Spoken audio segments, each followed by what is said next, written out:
Hello everyone. तो आज की इस वीडियो में आज मैं कक्षा 10वीं वाले विद्यार्थियों को अध्याय 3 के प्रश्नावली 3 के छठवां प्रश्न को बताने वाला हूं। तो चलो शुरू करते हैं प्रश्नों को। यहाँ पे मैं जब आप इस प्रश्न को पढ़ूंगा तो आपको ऊपर में डिस्प्ले होते हुए दिखाई देगा। तो प्रश्न है, एक समकोण त्रिभुज का क्षेत्रफल 165 वर्ग मीटर है। यदि समकोण त्रिभुज के शीर्ष लंब की लंबाई उसकी आधार से 7 मीटर अधिक हो तो शीर्ष लंब की लंबाई ज्ञात कीजिए। तो ज्ञात क्या करना है? शीर्ष लंब की लंबाई ज्ञात करना है। तो चलो इसको हल करते हैं। तो सबसे पहले आपको क्या करना है? एक समकोण त्रिभुज बना लेना है। ये वाला है, ये वाला चाहिए, इसमें इंक नहीं है, खत्म हो गया है। ये बना लेना, ठीक है। ये 90 अंश का है, ठीक है। समकोण त्रिभुज का मतलब एक 90 अंश का जो कोण होता है वही बताता है कि ये समकोण त्रिभुज है। तो ये वाला भुजा ए, ये बी और ये सी। नीचे को हम कहते हैं आधार कहते हैं। ये जो तिरछा रेखा है इसे हम कर्ण कहते हैं। यही सबसे बड़ा भुजा होता है, ठीक है। सबसे बड़ा भुजा कर्ण होता है। एक त्रिभुज में सबसे बड़ा भुजा कर्ण। आधार या लंब इनमें से कोई भी बड़ा छोटा हो सकता है, लेकिन हमेशा कर्ण इन दोनों से बड़ा ही होता है। फिर ये होता है शीर्ष लंब की लंबाई, जिसे हम लंबाई कहते हैं। फिर यहाँ पे हल शुरू करते हैं, ठीक है। सबसे पहले आपको क्या करना है? एक चित्र बनाना है बगल में। उसके बाद ये सारी चीजें दर्शा देना है। दर्शाने के बाद आपको हल शुरू करना है। हल माना ए बी सी क्या है? ए बी सी एक समकोण त्रिभुज है। त्रिभुज है जिसमें BC क्या है? BC आधार, भुजा तथा AB लंब या लंबाई भुजा है ना, लंब भुजा भुजा है, ठीक। ये सब चीज आपको लिख लेना है। अब प्रश्न क्या कह रहा है? प्रश्न कह रहा है, प्रश्नानुसार चलते हैं। प्रश्नानुसार प्रश्न कह रहा है कि ये जो आधार है उस आधार से लंबाई जो है 7 अधिक है। तो प्रश्नानुसार माना आधार भुजा बराबर x मीटर, ठीक है। इसको x मीटर मानते हैं। तब लंबाई, तब लंबाई भुजा इससे कितना अधिक है? 7 अधिक। तो इसमें 7 जोड़ेंगे, 7 अधिक हो जाएगा। 7 जोड़ देंगे तो इतना ये अधिक हो गया। अब क्षेत्रफल का सूत्र लगा लेते हैं। तो ये जो त्रिभुज है ना, इसका क्षेत्रफल का सूत्र क्या होता है? तो यहाँ पे लिखो त्रिभुज का क्षेत्रफल बराबर लंबाई गुणित चौड़ाई अपान 2। इसे और दूसरे तरीके से लिखा जाता है, ठीक है। कई लोगों को डाउट हो सकता है, डाउट नहीं होना है आपको, मैं पहले ही बता देता हूं, ठीक है। लंबाई गुणित चौड़ाई और इस तरीके से 1/2 ऐसा भी लिखा जाता है। इसे दोनों एक ही है। देखो इस कंडीशन में भी ये जो 2 है ये क्या कर रहा है? भाग कर रहा है। और इस वाले कंडीशन में भी भाग कर रहा है। बस आपको यही ध्यान देना है कि ये जो 2 है इनको भाग कर रहा है, ये 2 भी इनको भाग ही कर रहा है ना। अंदर पहले गुणा होगा, गुणा होने के बाद हर में ही आएगा। भाई ये अंश में तो जा नहीं सकता, मतलब ये इनको भाग ही करेगा। तो ये दोनों तरीका एक ही है, अलग नहीं है। अब त्रिभुज का क्षेत्रफल जो प्रश्न में दिया है उसको लिख लेते हैं। कितना दिया? 165।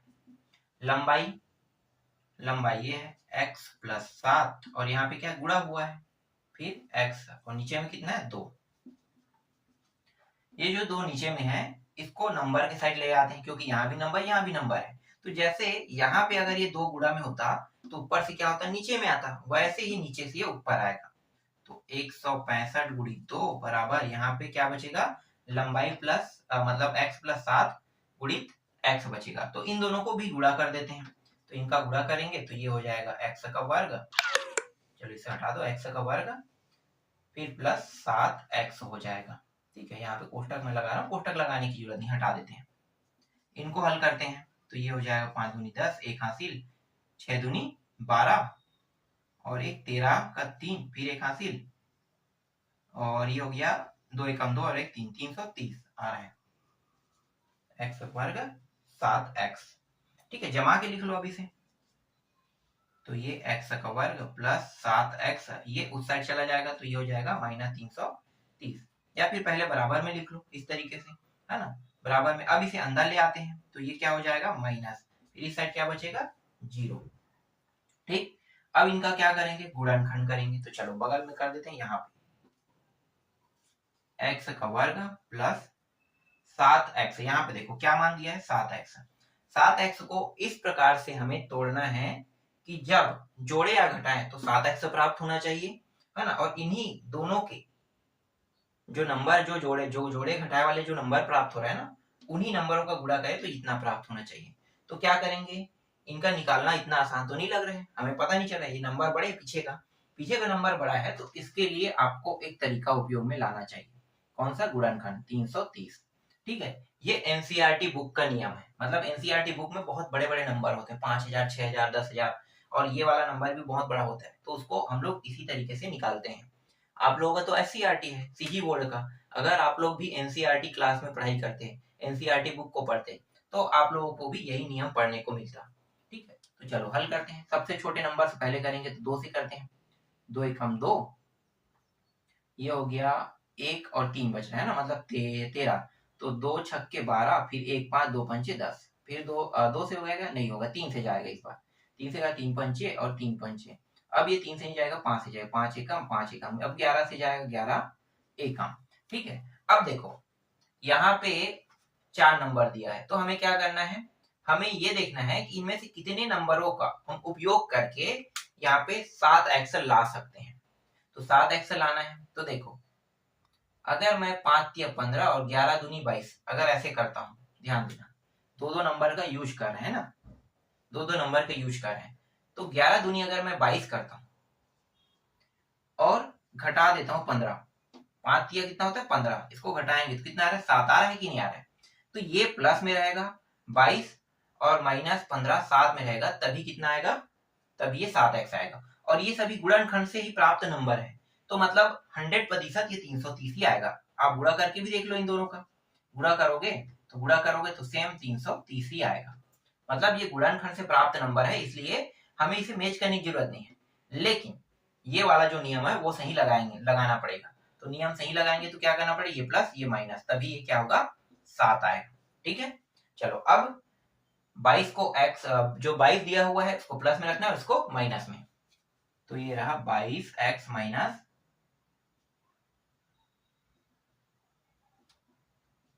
15x प्लस 330 बराबर 0। जोड़ा बना लो, इस जोड़े से x बाहर निकल गया और बचेगा क्या, एक x बचेगा, ठीक है। यहाँ से x और यहाँ से भी x बाहर हो गया, जो दोनों में रहता है वही मान क्या होता है, निकलता है, इसे हम क्या कहते हैं, उभयनिष्ठ कहते हैं। तो उभयनिष्ठ कितना निकला x, अब बचा क्या x, फिर यहाँ पे बचेगा 22, फिर माइनस को लिख लेते हैं। अब देखो 15 के पहाड़ा में ये भी आता है और 15 के पहाड़ा में ये 22 बार में आता है, अभी देख लो ना, 15 गुणित 22 करके देख लो तो कितना होगा 330, ठीक है, यहाँ पे प्रूफ हो रहा है ना, तो 15 बार में आता है ना, तो 15 बार में नहीं, 15 के पहाड़ा में 22 बार में आता है, तो 15 को यहाँ पे हमने उभयनिष्ठ निकाल दिया। अब जो बचा है, ठीक है, यहाँ पे कुछ गलती है क्या, हाँ यहाँ पे गलती था, ये माइनस में था, ठीक है, यहाँ पे ये माइनस में, ये भी माइनस में, ठीक है। अब देखो जब हम माइनस को बाहर में लिखेंगे तो कोष्टक के अंदर वाले मान ऑटोमेटिकली क्या हो जाएंगे, प्लस में हो जाएगा, तो ये x तो नहीं निकल रहा है, तो x जैसा है वैसा रहेगा, है ना, और ये 15 के पहाड़ में एक बार आया है तो इसलिए x बस बचा यहाँ पे, और 15 पहाड़ में कितने बार में है 22, तो 22 को इस तरीके से लिखेंगे क्योंकि 15 जो है यहाँ पे बाहर आ चुका है, बचा क्या है 22, ठीक, और ये किस में रहेगा, प्लस में रहेगा, फिर बराबर 0। अब देखो ये 4 जोड़ा से जो 2 जोड़े में बन गया है ना, मतलब ये दोनों गुणा में है, ये दोनों गुणा में है, तो अब इन दोनों से क्या उभयनिष्ठ निकलेगा, फिर से उभयनिष्ठ निकल रहा है, तो x प्लस 22 निकल रहा है, और जो नहीं निकल रहा है उसको दूसरे कोष्टक में लिखना होता है इस तरीके से। पहले इसको और इसको हल करते हैं, फिर इन दोनों को हल करेंगे, तो 2 खंड कर लेते हैं, x प्लस 22 बराबर 0, तो x बराबर क्या आ रहा है -22, x माइनस 15 बराबर 0, तो x बराबर कितना आ रहा है +15। अब देखो यहाँ पे माइनस में आ रहा है तो माइनस में कभी भी दूरी धनात्मक ऋणात्मक नहीं होता है ना, दूरी कभी भी ऋणात्मक नहीं होता है, इसलिए x बराबर -22 को हम लोग नहीं ले सकते। ठीक है, तो x बराबर कभी भी -22 नहीं आएगा। तो x का मान यहाँ पे जो हमें 22 प्राप्त हो रहा है माइनस में, वो अमान्य है समझो। तो मान्य क्या रहेगा, हमेशा धनात्मक दूरी मान्य रहेगा। तो यहाँ पे एक बचा हुआ है, क्या है, x बराबर 15।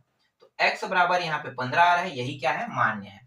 तो x का मान 15 जो मान्य मान है, ये हो गया आपका आधार। तो यहाँ पे लिखो आधार बराबर 15 मीटर तथा लंबाई बराबर, लंबाई का मान कितना है भाई, देखो लंबाई है x + 7 है ना, तो x + 7 मीटर। तो x की जगह में मान रख दो कितना, 15। अभी हमने 15 निकाला ना, तो 15 रख देते हैं। तो 15 आ गया इसके जगह में, फिर +7, दोनों को जोड़ेंगे तो कितना आ जाएगा, 22। तो 22 मीटर इनके प्रश्न का उत्तर आ रहा है। मतलब ये जो आपका छठवां प्रश्न है, इसका उत्तर एक तो x का मान 15 आया और 22 आया। तो इस तरीके से 15, 22 जो है वो हमें प्राप्त हो गया। आधार 15 और ये रहा 22। ठीक, क्लियर, ये प्रश्न समझ में आया। इसके और भी आगे के हल है, लेकिन आगे के हल करने की जरूरत नहीं है। बस हमें x और x मतलब 15 का मान निकालना था, और मेन जो मान निकालना था वो लंबाई था। तो देखो ये है लंबाई। अगर इसको पलट दोगे तो जस्ट उल्टा हो जाएगा, आधार 15 है वो लंबाई बन जाएगा, और लंबाई जो है वो आधार बन जाएगा, है ना। तो मतलब दोनों को बदला भी जा सकता है, तो बदलने की जरूरत नहीं, यहीं पे हम इसे मेन उत्तर मान लेते हैं। तो ये प्रश्न भी बन गया। चलो अगला देखते हैं।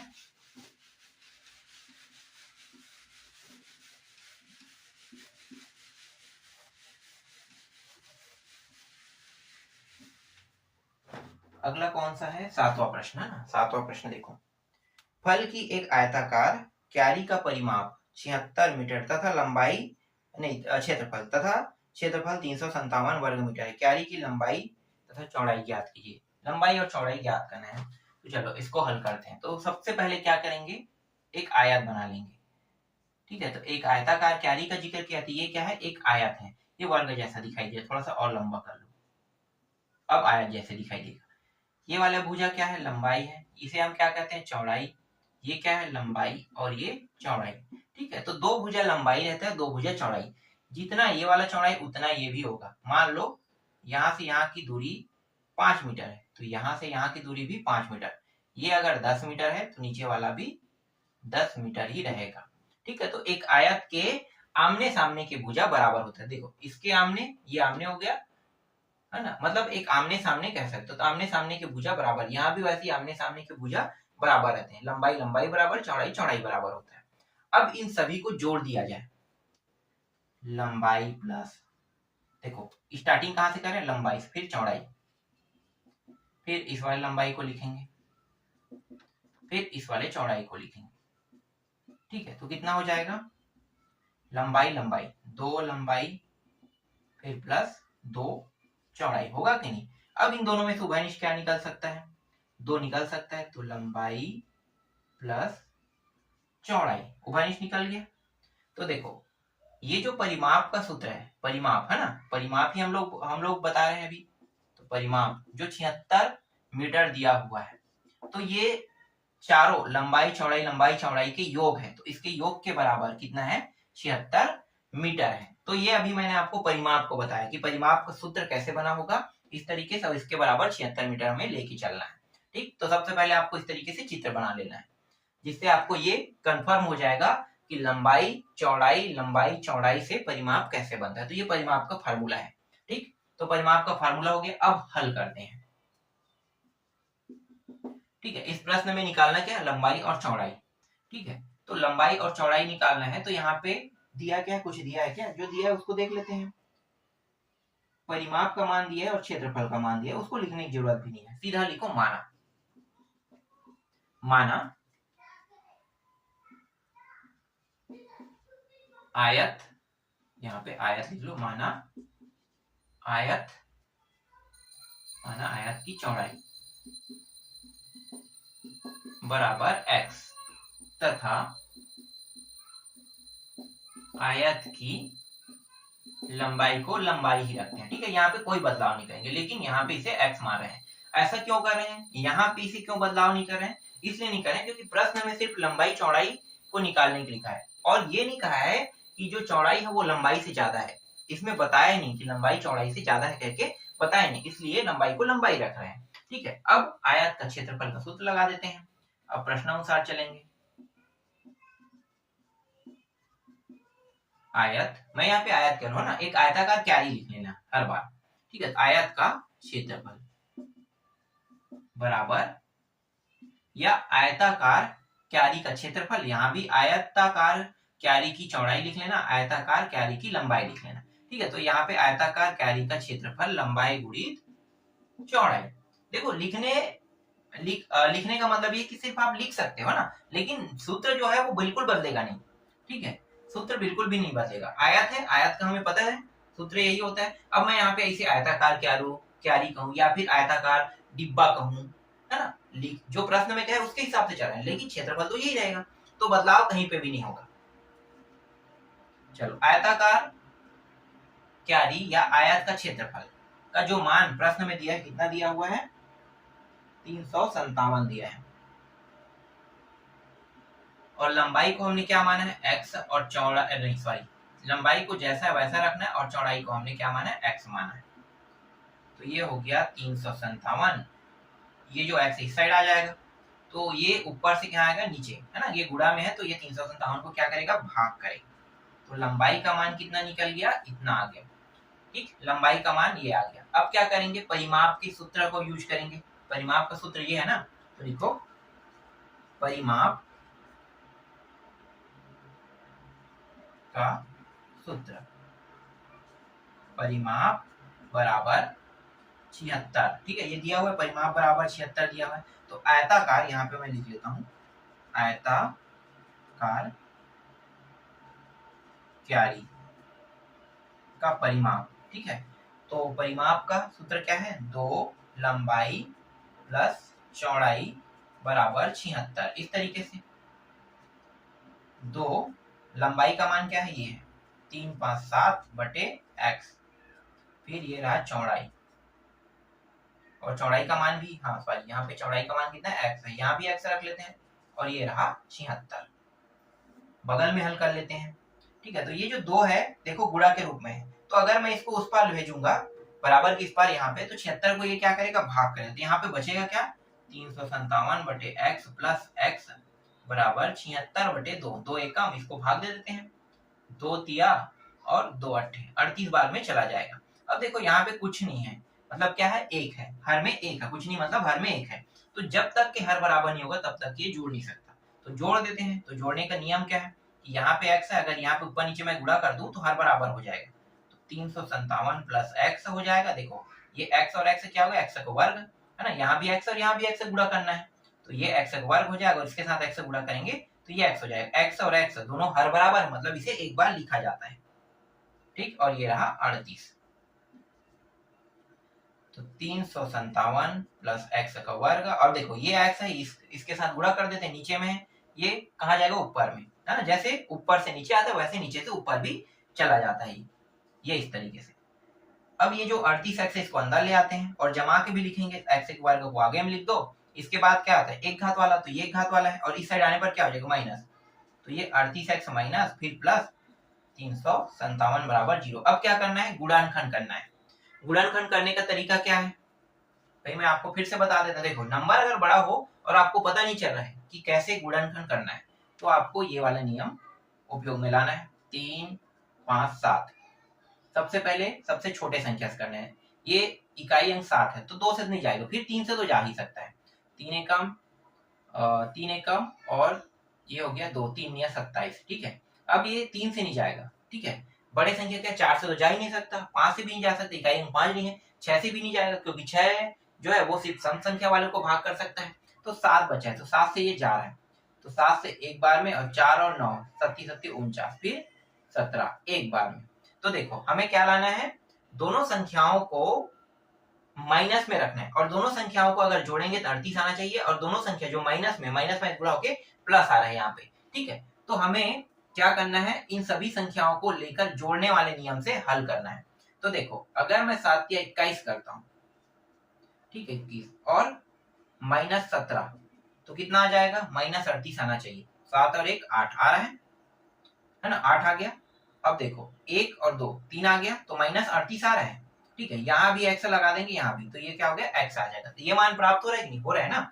अब इन्हीं दोनों का गुणा करेंगे तो डेफिनेटली ये गुणा हो जाएगा, क्योंकि देखो ये सभी क्या है, गुणनखंड के मान है, तो हमें गुणा करने की जरूरत नहीं, गुणा होने पर आ ही जाएगा। तो देखो ये जो नंबर है 21 गुणित 17 और माइनस माइनस में, तो माइनस और माइनस गुणा होकर क्या होता है, प्लस होता है, और इन दोनों को गुणा करने पर 357 आएगा। तो देखो इस तरीके से प्लस में भी ये प्राप्त हो रहा है। इसका मतलब क्या है, हम लोग यहीं पे, मतलब ये जो मान है यहाँ पे, इसके जगह हम क्या रख सकते हैं, इसको रख सकते हैं। तो ये x का वर्ग माइनस 21x फिर माइनस 17x प्लस 357 बराबर 0। जोड़ा बना लो। पहले वाले जोड़े से क्या बाहर निकल रहे हैं, x, एक x बच जाएगा, फिर माइनस 21 बचेगा। माइनस को पहले लिख लेते हैं, फिर यहाँ से देखो क्या बाहर निकल रहा है, 17। 17 के पहाड़ा में देखो 17, इन दोनों को गुणा करेंगे, 17 के पहाड़ा में 21 बार में 357 आता है।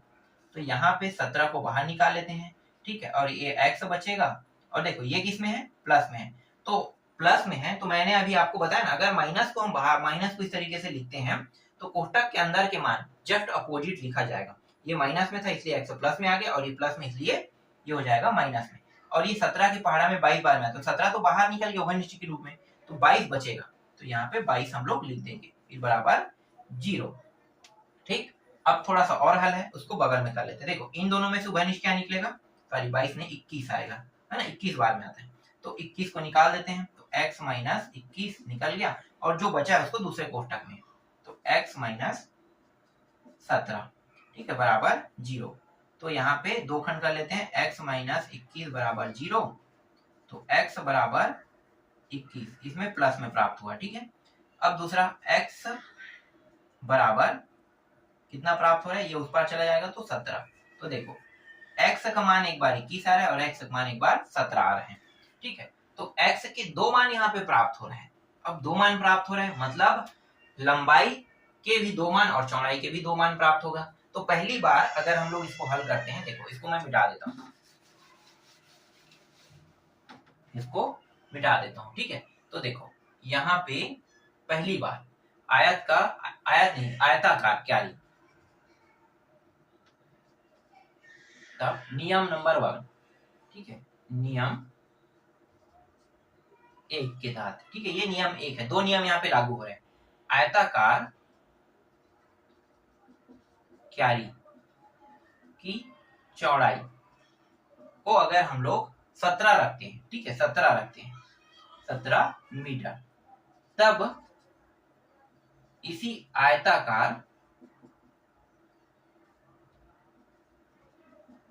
क्यारी की लंबाई बराबर कितना हो जाएगा, 21 मीटर हो जाएगा। तथा नियम नंबर 2, ठीक है, तथा लिख दो, चलो, या फिर ऐसे करो, ये हो गया नियम नंबर 2, नियम 2, ठीक है, नियम 2। अब नियम 2 में क्या करेंगे, जस्ट पलट देंगे, आयताकार क्यारी की चौड़ाई, ये पूरा लिखेंगे, ठीक है, आयताकार क्यारी की, यहाँ पे मैं सिर्फ चौड़ाई लिख रहा हूँ, यहाँ पे इस तरीके से, बाकी सेम रहेगा, ठीक है, चौड़ाई। अब पलट रहे हैं तो क्या रख रहे हैं, इस बार 21 मीटर रख रहे हैं, तब लंबाई सेम टू सेम, तब आयताकार क्यारी की लंबाई, है ना, कितना हो जाएगा, जस्ट उल्टा 17 मीटर। तो इस तरीके से दोनों के मानों को बदल के आपको बनाना है। क्यों बना रहे हैं पता चल गया, क्योंकि यहाँ पे x के दो मान हो रहे हैं। अगर एक मान माइनस में होता तो आसानी से एक ही उत्तर यहाँ पे मिलता हमें, है ना, लेकिन एक उत्तर नहीं मिल रहा है, यहाँ पे हमें दो मिल रहा है। x के दो मान आ रहे हैं, मतलब लंबाई के भी दो मान रहेगा। देखो चौड़ाई का दो मान इस तरीके से, और ये रहा लंबाई, और लंबाई का भी दो मान इस तरीके से। तो जब हम एक बार चौड़ाई को 17 मानते हैं तो लंबाई ऑटोमेटिक 21 हो जाएगा, और अगर हम चौड़ाई को 21 मानते हैं तो ऑटोमेटिकली लंबाई क्या हो जाएगा, 17 हो जाएगा। तो इस तरीके से दो नियमों के साथ ये प्रश्न जो है वो हल होगा।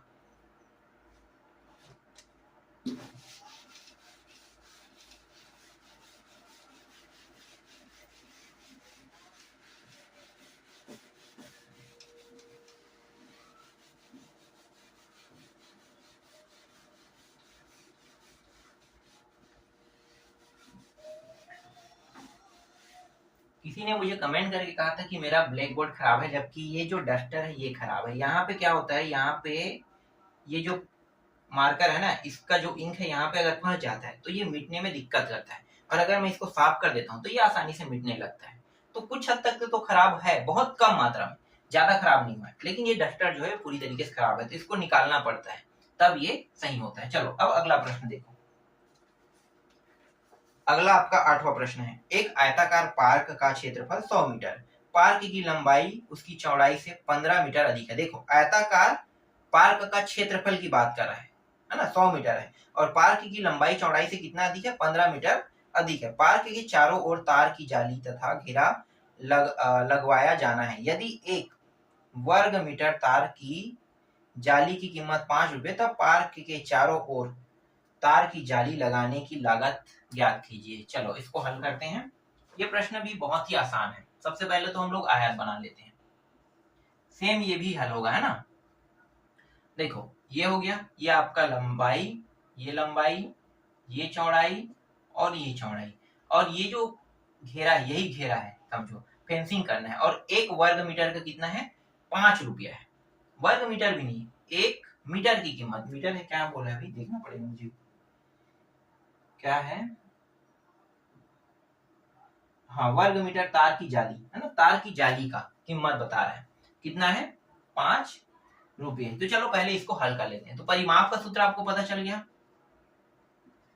परिमाप लंबाई प्लस चौड़ाई, है ना, सभी को जोड़ना पड़ता है, ये जुड़गा, 2 लंबाई और 2 चौड़ाई, ठीक है, इतना, ठीक है, इसको हमें निकालना है। तो चलो यहाँ पे अब हल करते हैं। तो लिखते हैं यहाँ पे, माना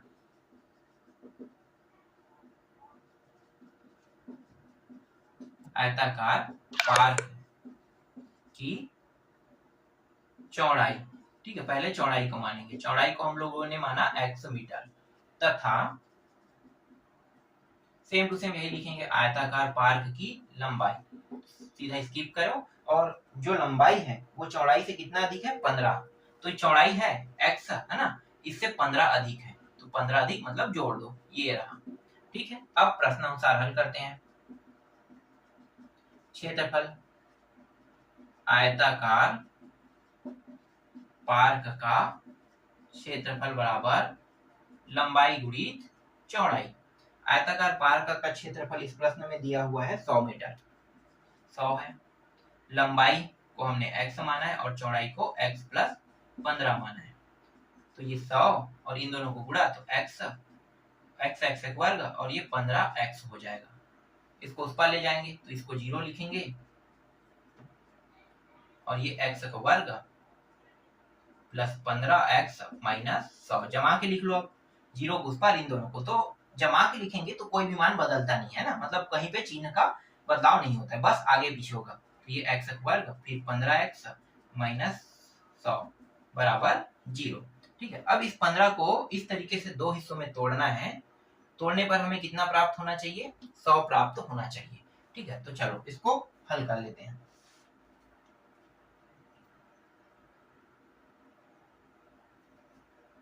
देखो 100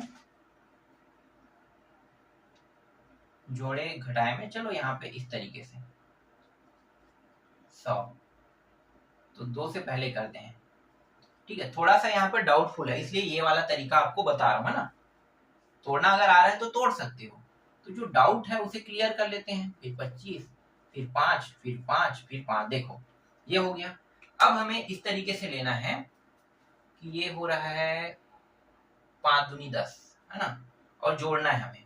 तो 2 मान मतलब इसमें रहेगा, एक बड़ा मान रहेगा, तो देखो ये हो गया 5 पंचे 25, नहीं ज्यादा हो रहा है, ऐसा करो, ये दोनों को जोड़ो, कितना होगा, इन दोनों को गुणा करो, कितना होगा, 4 आ रहा है, और इस 5 को 4 के साथ गुणा करो, कितना होगा, 20, 20 में 5 को ये वाला 5 घटा देंगे, कितना आ जाएगा, 15 आ रहा है ना। तो देखो क्या ले सकते हैं, पता चल गया क्या ले सकते हैं, 20 को प्लस, बड़े वाला प्लस रहेगा तभी तो, ये घटाएंगे तो 15 आएगा, है ना। और इन्हीं दोनों का अगर गुणा करते हैं, इसका इन दोनों का, तो एक प्लस में एक माइनस में, प्लस माइनस गुणा होके क्या हो जाएगा, माइनस हो जाएगा, है ना, गुणा होके माइनस, और ये हो जाएगा 20 पंचे कितना हो जाएगा, 100। तो देखो ये माइनस में आ रहा है, मतलब हमें क्या लेना है, हमें 20 को प्लस में लेना है और इसके साथ x लगा देना, इसको भी x इस तरीके से, ठीक। तो ये x का वर्ग प्लस 20x माइनस 5x फिर माइनस 100 बराबर 0। ये गुणनखंड वाला पता चल रहा है ना कैसे, बड़ा अगर मान है नहीं निकालते हुए बन रहा है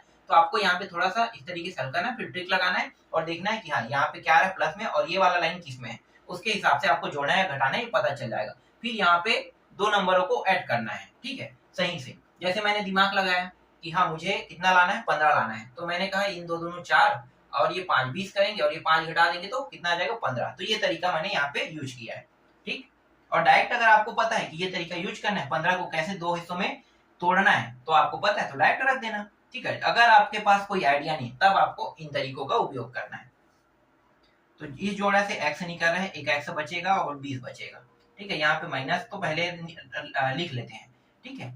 इसके बाद देखो यहाँ पे 5 के पहाड़ा में आता है कितने बार में, 20 बार में, तो 5 को उभयनिष्ठ निकाल लेते हैं, x बचेगा और दोनों माइनस में मतलब दोनों जो है वो प्लस में रहेगा कोष्ठक के अंदर, और ये 5 गुणित 20 होता है, तो 5 तो उभयनिष्ठ निकल गया, 20 बचेगा यहाँ पे इस तरीके से, ठीक है। इसको ऐसे लिख सकते हैं 5 गुणित 20, तो हम लोग लिखते नहीं है 5 गुणित 20, लेकिन नियमता ऐसे ये निकलता है, या फिर कहते हैं कि 5 के पहाड़ा में 20 बार में आता है ऐसे, फिर बराबर 0, फिर x प्लस 20 और जो बचा उसको दूसरे कोष्ठक में x माइनस 5 बराबर 0। तो ये जो x है पहले इसको ले रहे हैं, x प्लस 20 बराबर 0 और x माइनस 5 बराबर 0, तो x बराबर माइनस 20 आ रहा है और x बराबर 5 आ रहा है। तो यहाँ पे देखो ये मान, ये जो है ये मान्य नहीं होगा। क्यों मान्य नहीं होगा?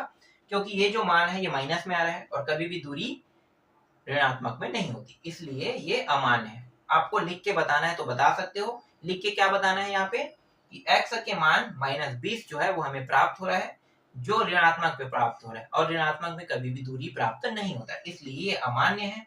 तो मान्य कौन होगा? ये अमान्य हो, बस इतना ही लिखना। फिर x बराबर आपको 20 को लेकर ही हल करना है, ठीक है। अब आगे हल करते हैं। तो x का मान कितना आया? 5 आया। x का मान 5 आया तो x के मान को, ठीक है, अब आगे हल करेंगे तो x के मान में ये जो आयताकार पार्क की चौड़ाई है कितना प्राप्त हो गया, इसको ही लिखना है, ठीक है। तथा यहाँ पे अब देखो ये जो स्टेप है इसके बाद अगला स्टेप आपका ये रहेगा। तो ये जो माना वाला है अगर मैं लाइन को मिटा देता हूँ तो इस तरीके से रहेगा, या फिर चूकी कर देना है, इस तरीके से चूकी करो इसे। आयताकार पार्क की चौड़ाई x मीटर बराबर 15 मीटर प्राप्त हुआ, तथा यहाँ पे तथा ही रहेगा, तथा आयताकार पार्क की लंबाई x प्लस 15 मीटर बराबर कितना 15 सॉरी 5 है। देखो देखो यहाँ पे गलत कर दिया था मैंने, 5 है ना, 5 प्लस 15 बराबर 20 मीटर, ठीक है। देखो ये 20 मीटर क्या हुआ, प्राप्त हुआ, ठीक है। 20 मीटर यहाँ पे आ गया, ये 5 मीटर, ये 20 मीटर। अब परिमाप निकालते हैं। तो परिमाप का देखो यहाँ पे मैंने पहले ही सूत्र लिख दिया। अब इसके बाद कौन सा स्टेप आएगा, यही वाला परिमाप, है ना। तो परिमाप निकालते हैं। तो परिमाप बराबर, यहाँ पे इसका कोई मान नहीं दिया है तो परिमाप का मान निकालते हैं। तो लंबाई कितना है 5, ये आगे में 2 है और चौड़ाई 20 है, इन दोनों को जोड़ दो तो कितना होगा 25, और ये 2 इसके साथ गुणा है मतलब 50 मीटर, 50 मीटर। अब यहाँ पे नीचे में लिखना है, नीचे में लिखना है, दिया है 1 वर्ग मीटर, है ना, 1 वर्ग मीटर क्या है, दिया है 1 वर्ग मीटर तार की जाली की कीमत,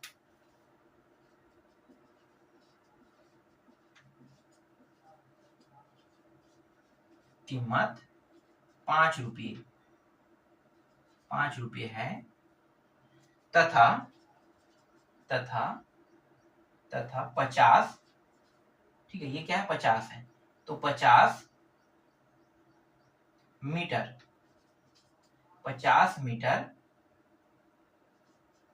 तार की जाली की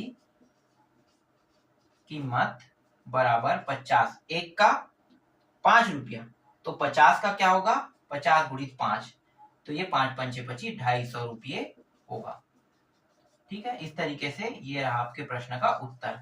इस तरीके से मैंने आप लोगों को 6 से लेके 8 तक के प्रश्नों का उत्तर दे दिया है। जो बचा है उनको मैं आपको नेक्स्ट वीडियो में जल्दी बता दूंगा।